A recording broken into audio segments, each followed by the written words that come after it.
Welcome to part two of our lecture on the early history of Islam. We started with Muhammad. With the second part, we're going to be focusing on the period of the high caliphates.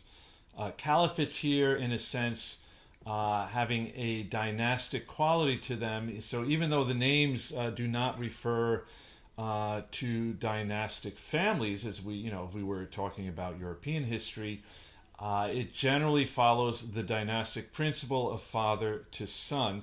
The first high caliphate, the Umayyad Caliphate, which takes its name from the clan that initiated it, and then at some point we'll be discussing the Abbasid Caliphate. And so we'll explain a bit more where that name came from when we get to it. So the Umayyad Empire or Caliphate running from about 661 to 750 CE. And as we mentioned at the end of the first half of this lecture, in Islamic tradition tending to be cast very often in a rather villainous way, but many historians feel that this is not entirely fair. And, among other things, they did consolidate this new Islamic empire, which would reach from most of what today is Spain all the way up to the border, roughly, of Afghanistan. So, moving forward, there are some highlights worth focusing on. Some of the early caliphs play a pretty important role in terms of kind of the consolidation of this new religion, not just in terms of, as constituting a set of beliefs and practices, but also as defining an emerging civilization. So one individual that definitely stands out in this regard is the Umayyad Caliph Al-Walid I, Al-Walid ibn Abd al-Malik, which is basically son of Abd al-Malik, his predecessor.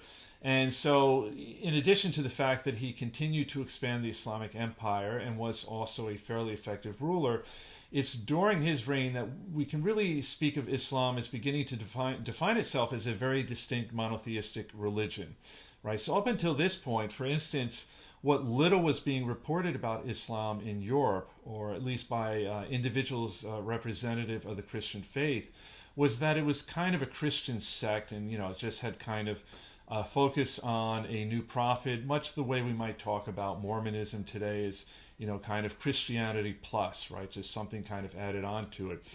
But in fact, Islam is really beginning to define itself as something very distinct in numerous different ways in terms of their understanding of monotheism in particular, and also in terms of a specific set of practices and beliefs. In terms of this idea of monotheism, which really becomes something really emphasized in Islam in some ways to a much greater degree than would be the case in, well, even conceivably Judaism, but certainly Christianity. This is something evident, for instance, in what is an emerging Islamic architecture. And one of the first really distinct Islamic structures that we see from the Umayyad period is the Dome of the Rock, which, as you can see here, this is a present-day image of it. It exists in Jerusalem on what formerly was the Temple Mount, the site of the Jewish temple, which had been destroyed by the Romans in 70 CE. In any event, we see here already certain elements that would define Islamic architecture and art, a very kind of strong emphasis of geometry, the geometry often being used as a way of depicting God, the infinite nature of God. So not just in terms of the actual structure, but the decor that you would find on the side of the building and in the interior. Why did they build this structure? Because from an early point, you have a tradition that emerged in Islam about Muhammad's night journey, that at some point he had traveled mystically on a winged steed from Mecca to Jerusalem.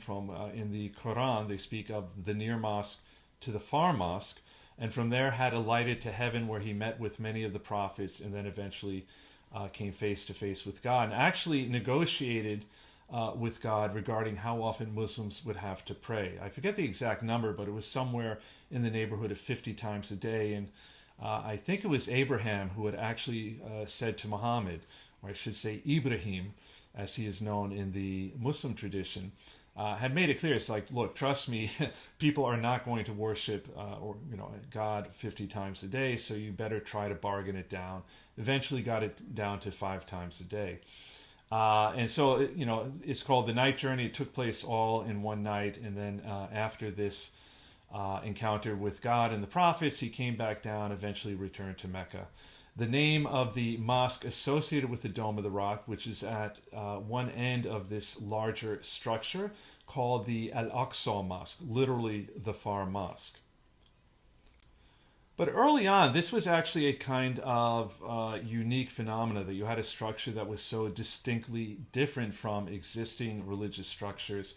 And it was more common early on to either imitate, churches. Well, mostly it would have been churches, not really synagogues. Or even in some cases to co-opt them and convert them to mosques. In this case, when they converted the church in Damascus into what is now known as the Umayyad Mosque, they actually reserved some of it for Christian worship for quite an extended period of time. So you might be thinking, well, there's something inappropriate about appropriating the house of worship of another religion, but this would be a pretty common phenomena running in both directions for a long period of time. So, for instance, when the Crusaders took over Jerusalem, they converted the Dome of the Rock into a church. You have a beautiful mosque built in Cordoba in Spain, which was converted into a cathedral after the Christian Reconquista, when they took control of Spain. So, this is something that would have been fairly commonplace for much of the pre-modern period.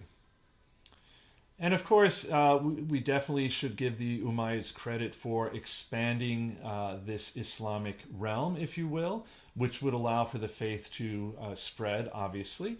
Again, to emphasize that there was very little in the way of forced conversions, and even, as I mentioned in the previous lecture, for a while it was to some degree discouraged.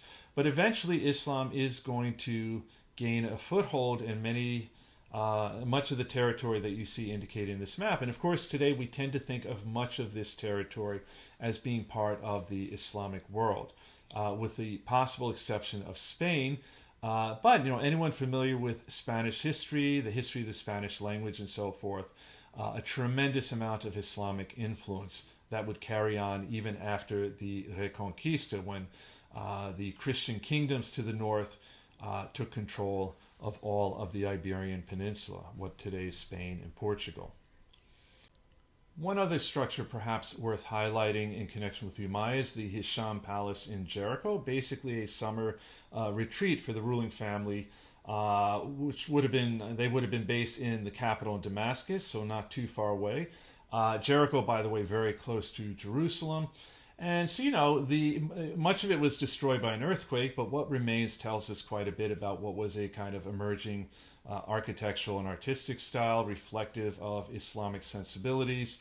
On the other hand, we can recognize that, certain elements of Islamic art, for instance, the kind of prohibition of depicting living things not fully in place at this point, as per the image in the lower right-hand corner depicting a tree and some animals.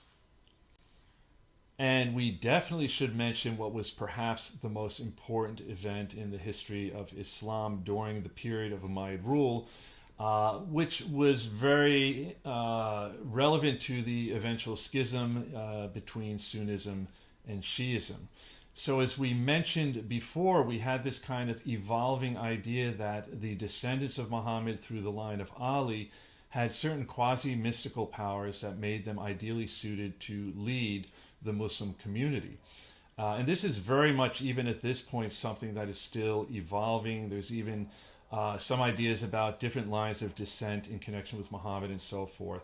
The main point is many people are unhappy with Umayyad rule, and they tend to gravitate towards this idea and towards whatever individual might fit the bill. And at one juncture, and this is fairly early on in the history of the Umayyad dynasty, many such individuals began to focus on the grandson of Muhammad, Hussein ibn Ali ibn Abi Talib, as someone who might lead a revolt, overthrow the Umayyads, and instill kind of the perfect Islamic rule. Eventually, he will be revered as the third Imam, descended from Ali. Before him, you have Hassan, his brother, and then Hussein, the third Imam.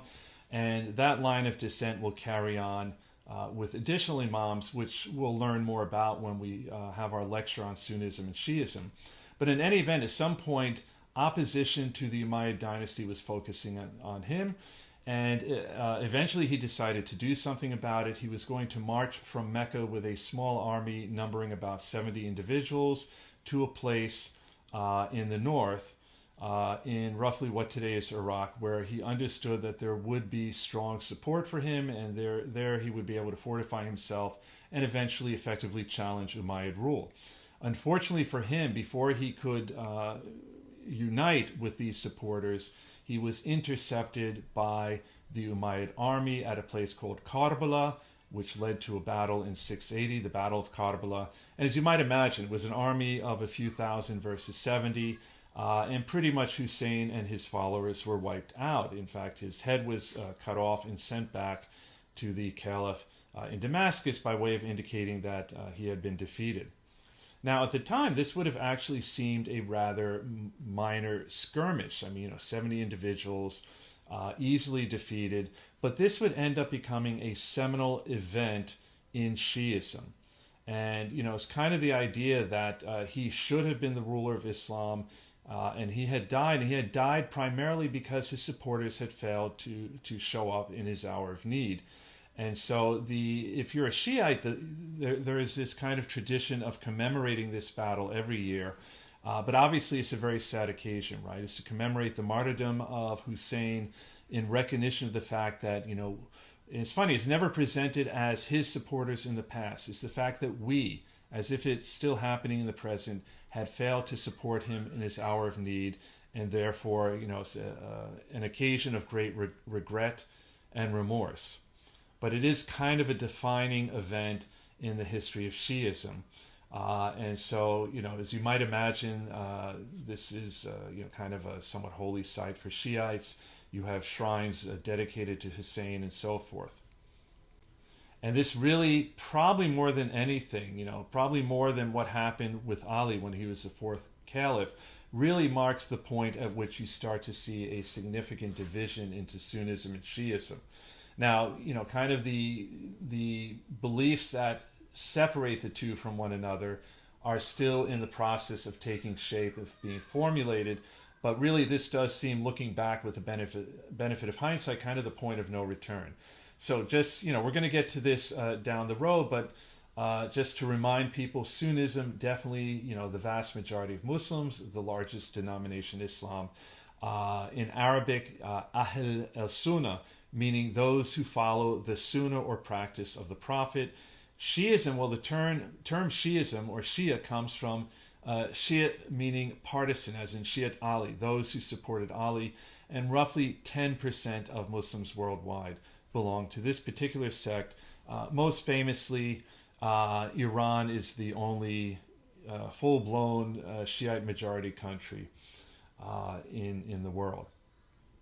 Perhaps more importantly, at least with respect to the political history of the region, this episode with the Battle of Karbala definitely reflected what was a growing discontent with the Umayyads. So first of all, more and more non-Arabs are converting to Islam, but they're being relegated to this Mawali status, which makes many of them feel like second-class Muslims, and they greatly resent this. There's also kind of a growing perception that the Umayyad are corrupt, and some of this is actually, based on their actual behavior. So that makes them seem illegitimate. Hence why you start looking around for someone who you think would be legitimate, maybe someone descended from Muhammad, perhaps via the line of Ali. In any event, those opposed to the Umayyad increasingly focus on the idea that, somehow things would have been better if the caliphate had stayed within the family of Muhammad. Most of them, kind of thinking this should have happened through the line of Ali. And such feelings were especially strong in the far eastern part of the empire in a region called Khorasan. So Khorasan roughly corresponding to the most eastern part of Iran, and then kind of further out into parts of Central Asia, Afghanistan, so forth. So, a lot of this reflects that it's a large non-Arab population there, so many of them have this Mawali status, greatly resenting it. But this is kind of a major pocket of discontent in this Islamic empire. And eventually someone is going to try and take advantage of it. So how does that go down? One day, a mysterious stranger shows up claiming not to be the true imam, like the individual who God would have preferred to be the caliph, but to represent this individual. Notably, he is intentionally vague regarding his exact relation to Muhammad. But he makes it pretty clear it is someone related to Muhammad. He's a bit coy about exactly in what way. But he is able to rally opposition to Umayyad rule. This individual's name, Abu Muslim, almost certainly not his real name. Abu Muslim al-Khurasani is how he's often noted, right? So Abu meaning father of Muslim, kind of the idea that he's representing the Muslim community as a whole. In any event, eventually a major battle takes place between this opposition of the Umayyads, and the opposition wins. It takes place along the Great Zab River on January 25th, 750, at the Battle of Zab, and this pretty much marks the end of Umayyad rule, with the exception of Spain. One prince manages to escape. Most of the rest of the family are executed, and he escapes to Spain, where Umayyad rule will carry on. So this effectively marks the beginning of the Abbasid Caliphate, and it's at this point that the identity of the Imam is finally revealed, and it's not anyone descended from Muhammad through the line of Ali, but rather a fellow named Ibrahim ibn Muhammad, who can claim relation to Muhammad via Muhammad's paternal uncle, Al-Abbas, hence the name of the new caliphate. And as you might imagine, this would have been a major disappointment to many what we might call proto-Shiites, right? I mean, I want to be careful here. Shiism is still evolving. But many of them were quite disappointed. And it would get worse, because almost immediately this new caliphate would reject anything resembling Shiism and would adopt what was a rapidly evolving mainstream Sunnism, primarily because that is what the majority of their new subjects were. And so, the whole Shiite thing had served its purpose, and now they were prepared to move on. And, by the way, not only did they reject this kind of proto-Shiism, they would actively persecute anyone affiliated with it. And so, that pretty much marks the beginning of the next dynasty. And from a pretty early point, too, they're going to relocate the capital to the east, and that is going to have a major impact on the civilizational and cultural development of this new Islamic realm. So this kind of relocating to the east would basically be cemented with the second caliph, Al-Mansur, to give his full name, Abu Ja'far Abdallah ibn Muhammad al-Mansur, who would reign from 754 to 775, and is going to establish a new imperial capital, basically building a new palace city called Medinat as-Salam, City of Peace, but it is built on roughly the site of a small village called Baghdad, and that will eventually become its name. And so here we see a depiction of Baghdad from back in the day, and this also reflects what would be a kind of growing Persian influence, again, on this kind of yet evolving Islamic civilization. And by the way, I mean, within a very short period of time, this would become one of the most magnificent cities of that period. If I were going to go back in time to, say, any time between the 9th and 11th century, I would steer clear of Europe and head straight to Baghdad. The only other possible destination I might consider would be Chang'an, the capital of China at that time. So this growing Persian influence was certainly evident almost immediately politically in the creation of a new position, someone who would assist the caliph in governing the empire, and eventually would probably even play a more important role. And that was the position of vizier, which came from the Persian wazir, meaning burden bearer or helper. So this would have been, in theory, an advisor or minister to the caliph, but very often ruling on behalf of the caliph, and sometimes even in spite of him. they would become incredibly powerful positions. So, for instance, any of you familiar with the Walt Disney animation Aladdin, you might remember that the villain Jafar was the vizier, who would have provided advice and, in theory, existed to serve, in that case, Sultan, and we'll get to what that's about. That's a position that has yet to emerge. For now, the caliphs are the ones who hold political power. And probably the most important caliph from the Abbasid period would be Harun ar-Rashid, the fifth and arguably most famous of all the Abbasid caliphs. His reign during this period, it was kind of the high watermark of the Abbasids. His reign and his fabulous court were immortalized in the Book of 1001 Nights. So he kind of provides the framework for that collection of stories. And this is definitely also a period during which the Abbasid Caliphate is quite powerful. You can see that it's a pretty huge empire, inclusive of the entirety of the Middle East, what today is Iran, much of North Africa, and so forth. And an individual who was even famous in Europe during this period. So, for instance, here we see an artistic depiction of him receiving a delegation from the preeminent ruler in Europe at the time, a fellow named Charlemagne. Following Harun al-Rashid was his son Al-Ma'mun, Abu Ja'far al-Ma'mun ibn Harun, who reigned from 813 until 833. Actually, there was a bit of a dynastic struggle between him and his brother Al-Amin, but he emerged on top. And this is still kind of the glory period of the Abbasid Caliphate. We see here in the illustration at the bottom a Byzantine delegation to the court of Al-Ma'mun. And this is definitely a period when Baghdad is emerging as one of the great intellectual centers of the world, perhaps the greatest one at this point, represented, for instance, by the creation of the Beit al-Hikmah, or House of Wisdom, created literally as an intellectual center, a center of learning, modeled after the earlier Iranian Sassanid Imperial Library, very prominent during Al-Ma'mun's reign. And this is also a period where religious tolerance was incredibly strong. So it was very common for intellectuals of all faiths to show up at the Beit al-Hikmah, to be able to speak freely, even to speak freely about religious or theological issues, even to the extent of promoting their religion over Islam without fear of some kind of retaliation. This is also a period where the religious scholars, known as the ulama, literally meaning learned men, and I should know right from the start that there was an idea that to be educated, to be learned, was first and foremost to have a deeper understanding of Islam, but part of that also meant engaging in study of the natural world, of human phenomena, and so forth. Things today we might associate with science and social sciences. They didn't really make a clear distinction in that regard. So first and foremost, the purpose of the ulama was to determine what was right religious belief and practice.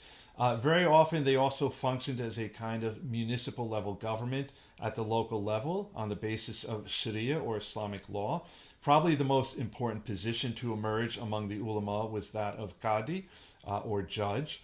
And it's worth recognizing that in the pre-modern period, this would not have been uncommon. It's not really to the modern period that you have this idea that the central government should be responsible for, kind of day-to-day issues at the local level. Now, we should also note under Al-Ma'mun, this is a period where the ulama will consolidate their authority over religious matters, and much of this has to do with the development directly related to the caliph. Now, up until this point, it wasn't entirely clear who had the last word on religious issues, whether it would be the ulama. Collectively, there is no ultimate religious authority in the ulama, someone like a pope in Catholicism, but whether it would be the ulama or the caliph. And up until this point, the caliph would often assert that they had the final say on religious matters. And so this led to a kind of struggle between the two over who had ultimate religious authority. And it came to a head under Al-Ma'mun in connection with a particular theological school known as the Mu'tazilites. So the Mu'tazila school rose to prominence in 750, at the beginning of the Abbasid Caliphate and really came to the forefront during the reign of Al-Ma'mun, primarily because he actively promoted them, partly for political reasons. In a sense, it was a way for him to assert that he had ultimate religious authority over the ulama. And this all came down to a particularly contentious issue where the ulama and the Mutazilites had completely different opinions. A lot of it had to do with the influence of Greek philosophy. The Mutazilites emphasized, first of all, reason over revelation.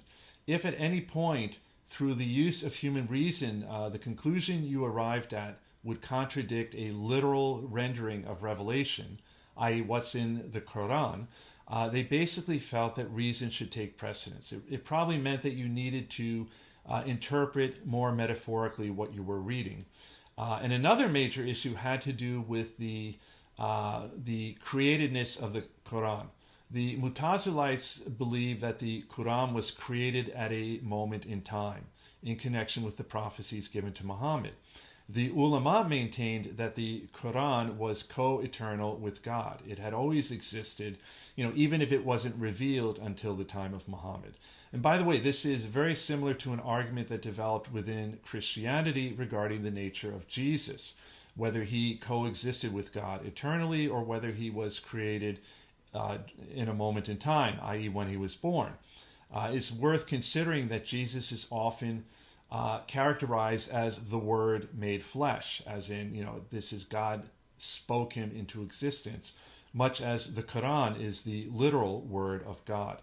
In any event, Al-Ma'mun supported the Mutazilites with respect to both positions, reason over revelation and the createdness of the Quran.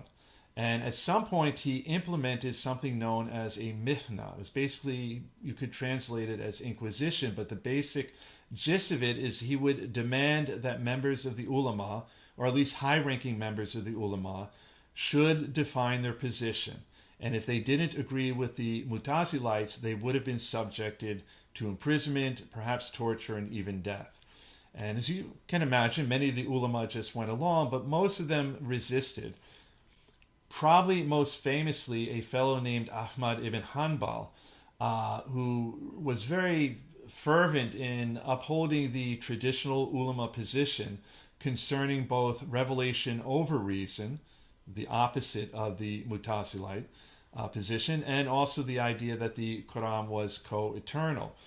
He even ended up being arrested and tortured at some point, but he refused to submit to the Mishnah and became something of a folk hero. The thing is, ultimately, the ulama won out, largely because their position reflected what the majority of Muslims believed, though that probably is also in part because they had more influence with your average Muslim. I mean, these are the people, if you were a Muslim, who would have represented the faith to you in most instances, right? When you went to the mosque, whenever you went to a qadi and so forth. So from this point on, the caliphs will have ever diminishing religious authority. They will continue for some time to have political authority, but more and more they don't really have any religious authority. That resides with the ulama. But then ultimately the caliphs are also going to lose political authority as well. And, that's something that will actually happen over a long, drawn-out period of time, arguably beginning with the creation of a new institution, the Mamluks, a caste of slave soldiers, mostly individuals who were entering the region beginning in the 10th century from Central Asia, people of Turkic background, not Turkish. Many of them will end up settling in what today is Turkey, and that's kind of where you get Turkish people. But in any event, over time they became a very powerful military caste. And even though in theory they existed to serve the caliph, hence this idea of slave soldier, and the term Mamluk literally meaning owned, it actually at some point became more the other way around, where the caliphs were beholden to powerful commanding officers among this caste. Probably the last Abbasid caliph of any real consequence, i.e. in the sense of having real political authority, was ar-Rashid, who reigned from 934 to 941. And even he, in the end, handed over most of his royal functions to his minister, Muhammad bin Raik, whom he designated Amir al-Umara, meaning Amir of the Emirs, or Prince of the Princes. This is also a period where we start to see the political fragmentation of the Islamic world. So whereas you had one unified empire, it's going to start breaking down into a lot of smaller kingdoms, often enough in connection with these Mamluks, either because a Mamluk commanding officer seized control of some territory, or perhaps had been assigned or appointed as governor to a region, but eventually asserted his independence from the Caliph. So you start to see a lot of fragmenting happen, and even at some point, Baghdad, where the Abbasid Caliphate resides, coming under the control of a different dynasty, the Buyids, which actually, interestingly enough, were a Shiite dynasty that ended up controlling much of what today is Iraq and Iran from 945 to 1060, and basically meaning they also had control of the Abbasid Empire, inasmuch as that included Baghdad. What's interesting, they never imposed Shiism on the population, and they even maintained the Sunni caliphs as kind of figureheads, as a way of legitimizing their authority among the largely Sunni Muslim population. But this kind of thing was going to become more and more common, where you would see, military commanders belonging to this slave caste of slave soldiers basically taking control of territory. A good example would be the establishment of the Ghazvanid Empire, which in this case was a Sunni Muslim state between 962 to 1187.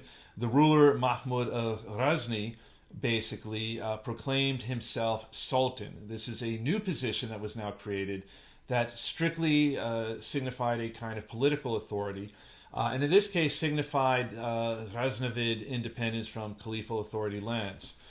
They would later be replaced by another Turkish-based state, the Seljuks, and the Seljuks will at some point be able to temporarily reunite the various parts of the former Abbasid Empire, with the exception of Egypt, which will come under control of a Shiite dynasty, the Fatimids, and that will kind of bring us up to the Crusades, which we'll be getting to later.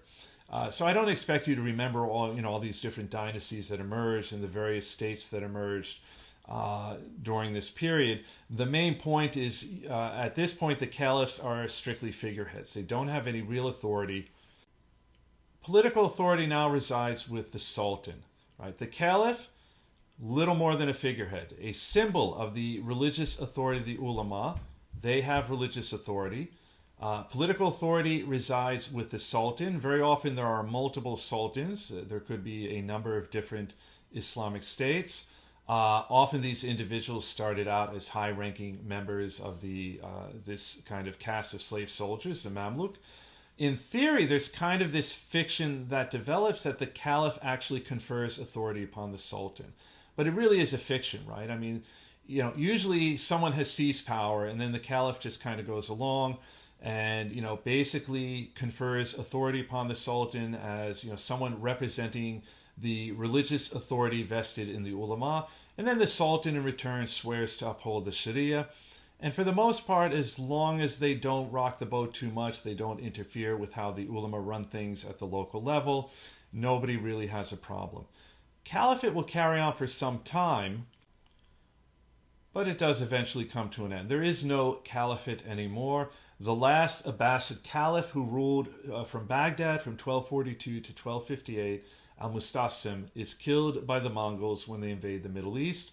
And in fact, they wipe out the entire family, famously razing Baghdad to the ground and wrapping up all the members of the Abbasid family in a carpet and trampling them to death with horses. Something of a shadow caliphate is transferred to Egypt, which at this point was under Mamluk rule. So it was a dynasty founded on this Mamluk caste. We'll get to that later. But it really wasn't considered to be legitimate. There's even some question about whether this was someone actually descended from the Abbasid line.